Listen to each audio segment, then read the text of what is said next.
21 दिसंबर 1775 की रात एक शदीद बर्फानी तूफान।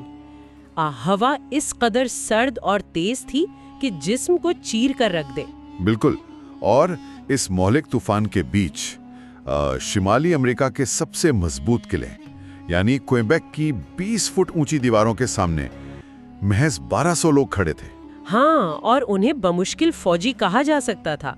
मतलब इनके पास ना मुनासिब कपड़े थे, ना खाना, और बीमारी ने इनकी आधी ताकत तो पहले ही खत्म कर दी थी। सही बात है। तारीख की किताबों में अमरीकी इनकलाब की जो रोशनी और आज़ादी की एक चमकती हुई तस्वीर दिखाई जाती है ना, उसका इस बर्फानी रात की हकीकत से दूर दूर तक कोई ताल्लुक नहीं था। एग्जैक्टली। और आप देखें, उस रात हमला करने का फैसला किसी अजीम जंगी हिकमत अमली का हिस्सा नहीं था। तो फिर ये हमला आखिर किया क्यों गया?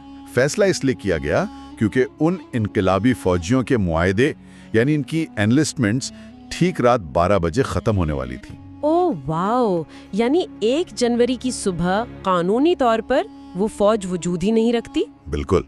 इसलिए इनकलाब को जिंदा रखने के लिए उन्हें इस अंधी तबाही में छलांग लगानी पड़ी। हैरत की बात है। तो आज के इस गहरे मुताले में हम उन्हीं जज्बाती नारों या अच्छे बुरे के घिसे पिटे तसव्वुरात से आगे बढ़ने वाले हैं। हाँ, क्योंकि हमारे सामने जो तहकीकी हकायक हैं वो बताते हैं कि तारीख ज़मीन पर बहुत बिखरी हुई, खूनरेज और हैरत अंगेज मंसूबाबंदी पर मबनी होती है। तो चले इस बिखरी हुई तारीख की गहराई में उतरते हैं। मैं ये सोच रही थी कि कनाडा पर इस हमले की शुरुआत आखिर हुई क्यों थी?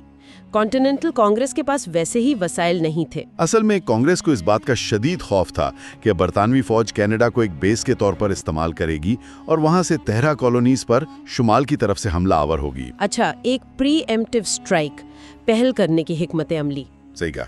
उस वक्त कनाडा में सिर्फ 800 बरतानवी रेड कोट्स मौजूद थे। उन्हें लगा कि वो कनाडा के लोगों को आज़ाद कराएंगे और वो खुशी से इनकलाब का हिस्सा बन जाएंगे। लेकिन ये उनकी भूल थी। फिर 2 अलग फौजें भेजी गईं, एक जनरल रिचर्ड मॉन्टगोमरी के क़यादत में और दूसरी कर्नल बेनेडिक्ट आर्नल्ड की क़यादत में। और आर्नल्ड का सफ़र तो किसी खौफनाक ख्वाब से कम नहीं था। बिल्कुल। 45 दिन तक मेन के घने जंगलात, दलदलों और बर्फानी पहाड़ों में सफ़र। हालत इतनी बुरी थी कि लोग अपने जूतों का चमड़ा उबालकर खाने पे मजबूर हो गए थे। बाप रे।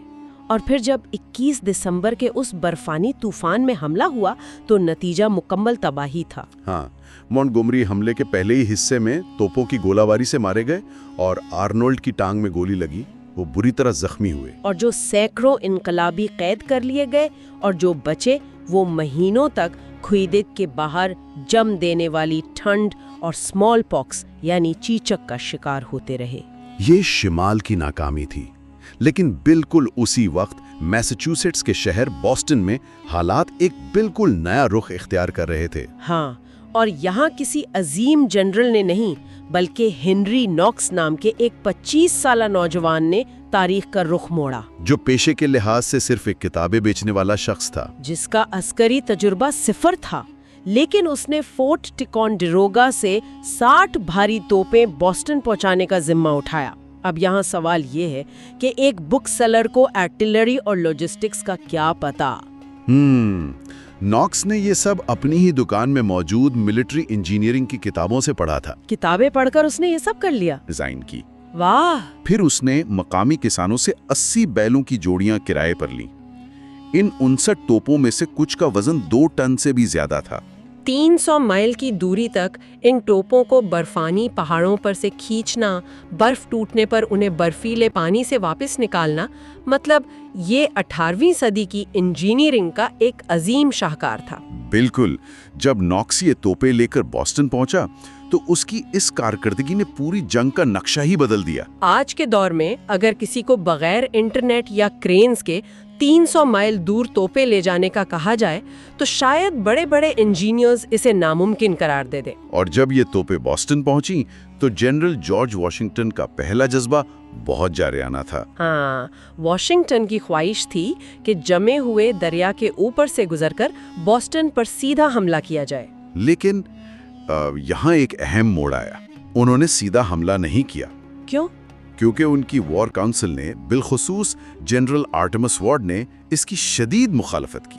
وارڈ کو لگتا تھا کہ یہ ایک اور کوبیک جیسی تباہی ہوگی۔ ایگزیکٹلی برف اتنی مضبوط نہیں تھی کہ پوری فوج کا وزن اٹھا سکے، اس لیے انہوں نے ایک بہت باریک منصوبہ بنایا، ڈارچسٹر ہائٹس کو فورٹیفائی کرنا، جو ایک اونچی جگہ تھی جہاں سے پورے بوسٹن ہاربر کو نشانہ بنایا جا سکتا تھا۔ لیکن زمین وہاں برف کی طرح جمی ہوئی تھی، کھدائی کرنا تو ناممکن تھا نا۔ یہ حکمت عملی کا سب سے دلچسپ حصہ ہے۔ انہوں نے لکڑی کے بڑے بڑے فریمز بنائے جنہیں شینڈلیئرز کہا جاتا تھا، اچھا، اور ان فریمز میں سوکھی گھاس، مٹی اور پتھر بھر دیے۔ رات بھر کام چلا، اور اس آواز کو چھپانے کے لیے انہوں نے دوسرے حصے سے توپوں کی گولہ باری شروع کر دی تاکہ شور میں بیل گاڑیوں اور کام کرنے والوں کی آوازیں دب جائیں۔ صحیح۔ صبح جب برطانوی کمانڈر جنرل ولیم ہاؤ کی آنکھ کھلی تو اس نے دیکھا کہ ان کے سر پر ایک مکمل توپ خانہ تانا ہوا ہے۔ حیران انگیز، اس نے کیا کہا تھا کہ ان باغیوں نے ایک رات میں اتنا کام کر لیا جتنا میری فوج ایک مہینے میں نہیں کر سکتی۔ اور اس ذہانت کا نتیجہ یہ نکلا کہ ہاؤ کو بغیر کوئی بڑی جنگ لڑے بوسٹن چھوڑ کر جانا پڑا۔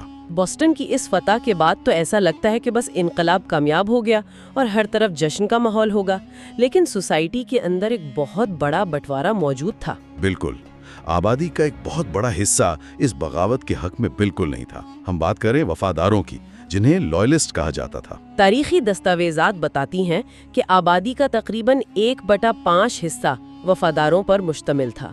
کے مطابق کنگ جارج ان کے دین کا سربراہ تھا۔ ہاں، اور اس کے خلاف بغاوت کرنا خدا کے خلاف بغاوت جیسا تھا ان کے لیے۔ لیکن سب سے بڑی بات یہ تھی کہ یہ وفادار انارکی اور لا قانونیت سے ڈرتے تھے جو اس انقلاب کے نتیجے میں پیدا ہو رہی تھی۔ ان کا خوف اپنی جگہ سمجھ میں آتا ہے۔ ایک مشہور قول ہے جو اکثر وفادار دہراتے تھے کہ کیا یہ بہتر ہے کہ 3000 میل دور بیٹھے ایک ظالم کی حکمرانی قبول کی جائے یا محض 1 میل کی دوری پر بیٹھے 3000 ظالموں کی۔ یہاں 3000 ظالموں سے ان کی مراد مقامی پیٹریوٹس اور ان کی کمیٹیز آف سیفٹی تھیں۔ ہم اکثر انقلابیوں کو آزادی کے پروانوں کے طور پر دیکھتے ہیں، لیکن ان کمیٹیز نے تو مقامی سطح پر بالکل ایک ڈکٹیٹرشپ جیسا نظام قائم کر رکھا تھا۔ وہ وفاداروں پر نظر رکھتے تھے، انہیں ہراساں کرتے تھے اور بات بات پر تار اور فیدر کرنے نکل آتے تھے۔ یہاں میں یہ ضرور پوچھنا چاہتی ہوں، اگر پیٹریوٹس آزادی کی بات کر رہے تھے تو ان کا مقامی ریاستی رویہ اس قدر جارحانہ کیوں تھا؟ کیا پیٹریوٹس نے خود ہی لوائلسٹس کے انارکی والے خوف کو سچ ثابت نہیں کر دیا تھا؟ دیکھیں، یہ تصادم ہر انقلاب میں دیکھا گیا ہے۔ جب پرانا نظام ٹوٹتا ہے تو قانون کا ایک خلا، ایک ویکیوم پیدا ہو جاتا ہے۔ صحیح۔ اور وہاں جس کے پاس طاقت ہوتی ہے وہ اپنا فیصلہ زبردستی لاگو کرتا ہے۔ بالکل، پیٹریٹس کو لگتا تھا کہ وہ اپنے وجود کی جنگ لڑ رہے ہیں۔ ان کے لیے کسی غدار کو چھوڑنا خودکشی تھی۔ انہوں نے تار اور فیدر کا استعمال صرف جسمانی اذیت کے لیے نہیں کیا، بلکہ عوامی تذلیل اور سماجی حیثیت تباہ کرنے کے لیے کیا۔ جب کسی کو گرم لوک میں نہلا کر اس پر پرندے کے پر ڈال دیے جاتے تھے تو یہ پورے معاشرے کو خوفزدہ کرنے کے لیے تھا۔ اس کا نتیجہ یہ نکلا کہ پڑوسی کا دشمن بن گیا۔ یہ تحریک آزادی ہونے کے ساتھ ساتھ ایک نہایت تلخ خانہ جنگی تھی، یعنی سول وار۔ اور کیونکہ شمالی حصوں میں پیٹریوٹس کا غلبہ تھا تو برطانوی حکمت عملی بنانے والوں نے اپنا رخ جنوب کی طرف کر لیا۔ انہیں لگا کہ جنوبی ریاستوں میں چھپے ہوئے وفادار ان کا ساتھ دینے کے لیے اٹھ کھڑے ہوں گے، لیکن یہ ان کی سب سے بڑی بھول ثابت ہوئی۔ جنوب میں لگاتار ایسی ناکامیاں سامنے آئیں جنہیں دیکھ کر حیرت ہوتی ہے۔ فروری 1776 میں مورس کریک برج کی جنگ ہوئی۔ وہاں اسکاٹش وفاداروں نے انقلابیوں پر حملہ کیا اور اپنا روایتی ہائیلینڈ چارج کیا، لیکن وہ بالکل ناکام ہو گئے۔ ایسا کیا ہوا تھا پل پر؟ ہائیلینڈ چارج اصل میں ایک نفسیاتی حملہ ہوتا ہے۔ فوجی بڑی تلواریں نکال کر دشمن پر سیدھا دوڑتے ہیں، لیکن انقلابیوں نے پل کے اوپر سے لکڑی کے تختے ہی نکال دیے تھے، اور جو چھوٹے بیمز بچے تھے ان پر صابن اور جانوروں کی چربی مال دی تھی۔ ہاں، جب وفاداروں نے چارج کیا تو وہ پھسل گئے، وہ سیدھا دریا میں گرے اور جو پھنس گئے انہیں انقلابیوں نے آسانی سے نشانہ بنا لیا۔ یہ تو برطانوی منصوبہ بندی کی بہت شدید ناکامی تھی۔ اور پھر جون میں چارلسٹن کے قریب سلیونز آئلینڈ کا واقعہ تو بالکل کسی سائنس فکشن کہانی جیسا لگتا ہے۔ ایڈمرل پارکر کا برطانوی بحری حملہ۔ برطانوی توپ خانہ دنیا میں بہترین مانا جاتا تھا، लेकिन गोलों का मकामी किले पर असर ही नहीं हो रहा था। क्योंकि किले की बनावट में मौजूद लकड़ी आम नहीं थी। सही कहा, वो पल्मेटो दरख्त की लकड़ी से बना था। आमतौर पर यूरोप में किले ऐसी सख्त लकड़ी से बनते थे जो गोलाबारी के सामने टूटकर श्रैपनल बन जाती थी, और वही टुकड़े फौजियों को घायल करते थे। लेकिन पल्मेटो की लकड़ी सख्त नहीं होती, स्पंजी होती है, नरम होती है।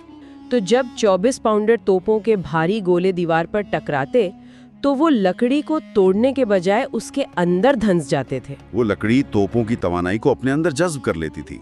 एडमिरल पाकर के जहाज पूरा दिन आग बरसाते रहे, लेकिन किला वहीं खड़ा रहा। और इसके अलावा लॉर्ड डनमोर की एक और कोशिश भी तो नाकाम हुई थी।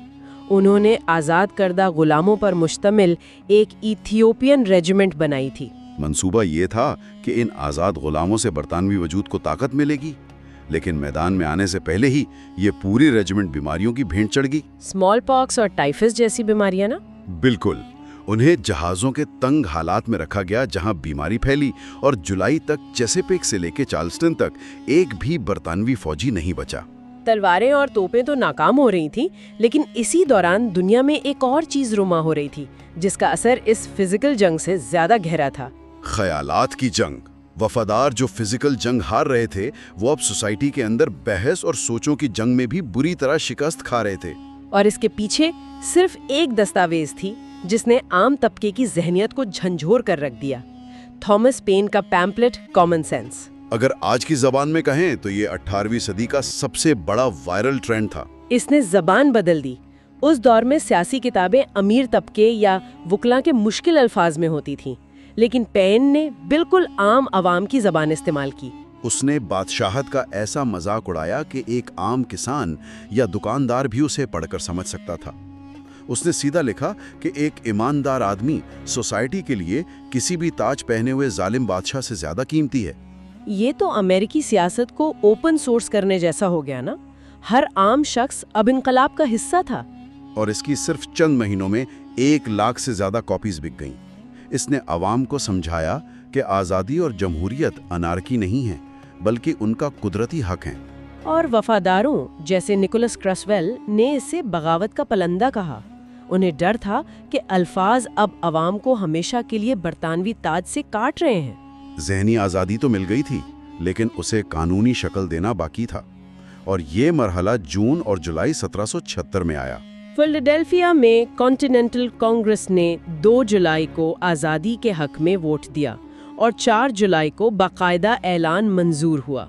ये दस्तावेज जॉन एडम्स, थॉमस जेफरसन और बेंजामिन फ्रैंकलिन समेत 5 लोगों ने बनाई। लेकिन इस मुताले का एक और पहलू ये है कि इनकलाबी किसी बिल्कुल नए कानून की मांग नहीं कर रहे थे। इनकी बुनियाद 1689 के इंग्लिश बिल ऑफ राइट्स पर थी। वो अपने अंग्रेजी हुकूक की बहाली चाहते थे, लेकिन दस्तावेज लिखते वक्त एक बहुत बड़ा सियासी समझौता भी हुआ। जेफरसन के इब्तदाई ड्राफ्ट में गुलामी की तजारत को बादशाह के माथे पर एक दाग करार दिया गया था। लेकिन जनूबी रियासतों ने साफ कह दिया कि अगर इस हिस्से को ना निकाला गया तो वो दस्तखत नहीं करेंगे। तो इनकलाबियों ने मुत्तहिद रहने के लिए गुलामी की मुखालफत वाला हिस्सा निकाल दिया। ये इखलाकी एतबार से शदीद तजाद था। खैर, आम लोगों को इन सियासी बारीकियों से गरज नहीं थी। उनके लिए सिर्फ आज़ादी अहम थी। पिघलाकर 42,880 गोलियां बनाई। बादशाह के बुत से बनी गोलियां अब बादशाह की ही फौज पर चलने के लिए तैयार थीं। लेकिन ये सारे जज्बात और जश्न अपनी जगह। ठीक उसी वक्त जब लोग आज़ादी के कागजात पर दस्तखत कर रहे थे, आसमान के किनारे समंदर में सफ़ेद बादबान नमूदार होने लगे थे। पहले 30 जहाज, फिर 70 और फिर देखते ही देखते 100 से ज्यादा जहाज समंदर को ढकने लगे। जनरल हाउ और एडमिरल हाउ न्यूयॉर्क हार्बर में अपनी पूरी ताकत के साथ पहुंच चुके थे। ये 400 जहाज़ों का एक बेमिसाल बहरी बेड़ा यानी अरमादा था, जिसमें 32,000 मुसल्लह फौजी और 12,000 सेलर्स थे। ये इस वक्त की बरतानवी सल्तनत की आधी से ज्यादा अस्करी ताकत थी, जो महज एक शहर के दरवाजे पर खड़ी थी। डी-डे से पहले ये तारीख का सबसे बड़ा एम्फिबियस इन्वेजन फोर्स था। इस लम्हे की नफ्सियात को समझिए। एक तरफ कागज पर आज़ादी का वादा है और दूसरी तरफ दुनिया की सबसे अज़्म-ओ-शान फौज। اور رائل نیوی کے فریگیٹس نے کسی خوف کے بغیر مینہٹن پر آگ برسانا شروع کر دی تھی۔ کیسے اس کاغذی اعلان کو اب زمین پر ایسی فوج کے سامنے نبھانا تھا جس کی مثال ملتی ہی نہیں۔ انقلاب کا وہ جذباتی تصور بالکل ریت کی طرح بکھرتا ہوا نظر آتا ہے۔ سفر صرف نظریات کا نہیں بلکہ شدید زندہ رہنے کی جدوجہد کا تھا۔ تو دیکھیں، آج ہم نے جس سفر کا مشاہدہ کیا وہ بہت اتار چڑھاؤ سے بھرا ہے۔ شروعات ہوئی کوئیبیک کے برفانی طوفان سے، جہاں موت کے منہ میں چھلانگ لگائی گئی۔ پھر ہم نے ہنری ناکس کا انجینئرنگ معجزہ دیکھا، وہ 59 توپیں۔ پھر سوسائٹی کی تقسیم دیکھی، جہاں آزادی کا نعرہ عام لوگوں کے لیے خوف کا سبب تھا۔ جنوب میں جہاں چکنے لکڑی کے تختے اور پالمیٹو کے درخت نے عسکری ناکامیاں پیدا کیں، اور آخر میں کامن سینس، جس نے لوگوں کے دماغوں کو آزاد کیا۔ یہ تاریخ کا وہ حصہ ہے جو جذبات سے کہیں زیادہ لاجسٹکس اور بکھری ہوئی سمجھداری پر مبنی ہے۔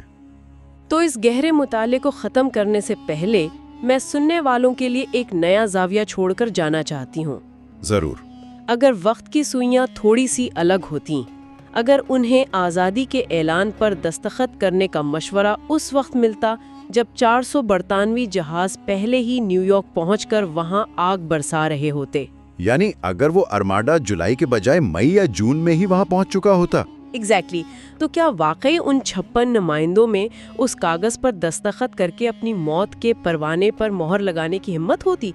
کیا کسی قوم کا وجود صرف عظیم خیالات پر مبنی ہوتا ہے، یا پھر منصوبہ بندی اور وقت کا اتفاق سب سے بڑا کردار ادا کرتا ہے؟ اس تجزیے کے ساتھ سوچتے رہیے گا۔